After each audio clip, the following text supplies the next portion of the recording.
Hi guys, and welcome to another episode of the Centonomy Career Lounge.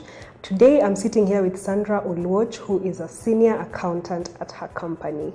Hi Sandra. Hi. So why don't you tell us a little bit about your career? So my career spans about 13 years. Mm-hmm. I started as just an accountant. Moved from there after like 2 years, got promoted to a transit accountant, another 3-4 years to management accountant. Mm-hmm. And that's where I've gone to where I am today. So this has been in the same organization? Yes, in the same organization. That's impressive. Yeah. So tell us a little bit, because we've heard a lot about millennials who switch jobs year to year. What would you tell that millennial who's switched jobs 100 times and maybe things haven't gone too well for them? What would you tell them? I think first of all, it's not a crime to switch jobs. Yeah.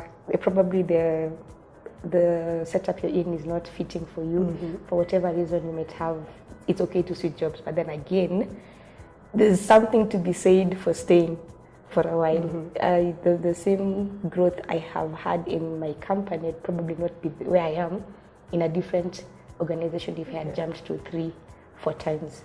So there's something to be said for patience. Yeah. It's okay to switch jobs, but there's something to be said for patience. Mm-hmm. Yeah. So being in the same organization for so long, how have you stayed passionate about what you do? I think my job is dynamic. It keeps changing. What I'm doing today is not what I was doing 5 years ago. Yeah. So for me, that's a plus. The organization is also growing. So every day is a new challenge. Mm-hmm. The pace of the industry is also just as dynamic. I think the biggest thing would be to learn something every day. Yeah. You go home. It would be amiss to say that I have been doing this for the past however many years and assume that you're the best in your field. Learn something every day. Yeah. That's the only way you can stay relevant. Yeah. Interesting. Okay, so what are some of the factors you would say have contributed to the rise in ranks, or how does someone get to the next level and get promoted?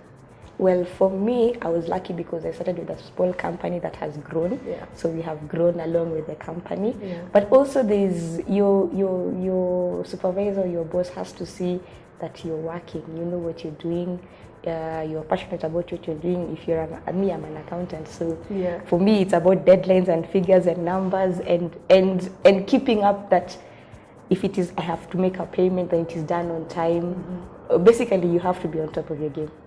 Yeah. Okay, interesting.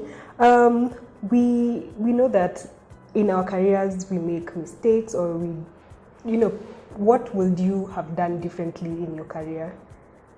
I'm not sure. I don't think I would have changed much. Mm-hmm. Like I said, I have risen a lot in the past few years, yeah. So I'm not complaining. Yeah. So maybe along the way I did a few things right, and that's why I'm where I am today. Mm-hmm. So tell us, what will you tell someone who's in your field, and what advice will you give them?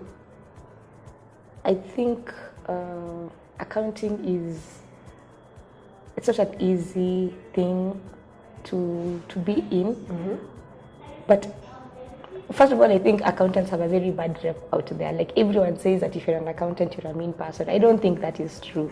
Like that is just someone's personality. Yeah. Now, for me, I think if you want to be an even better accountant, you need more than just the school skills, like what you learn in school. You need also the soft skills. Yeah. You need to know how to deal with other people, how to interact with other people.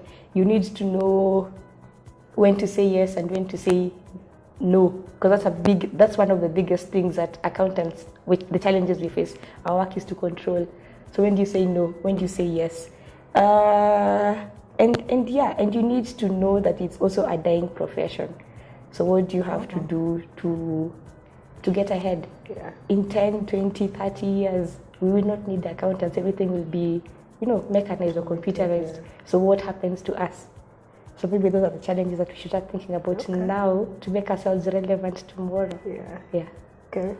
Thank you, Sandra. Okay. So that was Sandra, and don't forget to tune in every Tuesday for another episode of the Centonomy Career Lounge. See you next week.